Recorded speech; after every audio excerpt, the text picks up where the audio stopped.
وزیر داخلہ سرفراز بگٹی کا کہنا ہے کہ کرپشن نے ملک کی جڑوں کو کھوکھلا کر دیا ہے۔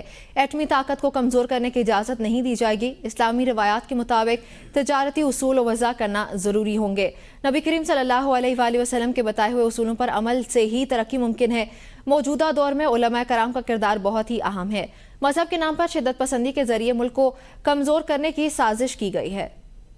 بنیادی مسئلہ یہاں پر ہمارے ہاں کرپشن نے، بدعنوانی نے ہمارے معاشرے میں اس حد تک سرایت کر چکی ہے کہ ہمارا ہر شخص اپنے اس کے مطابق کرپٹ ہے۔ ہم نے اس ملک کے ساتھ جو بنیادی ظلم کیا ہے وہ یہ کیا ہے کہ ہم نے اس ملک کے جڑوں کو کھوکھلا کر دیا ہے۔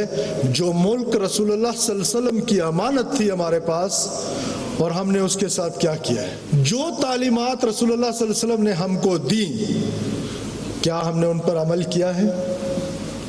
کیا ہم نے تجارت کے وہ اصول رکھے ہیں جو انہوں نے طے کیے؟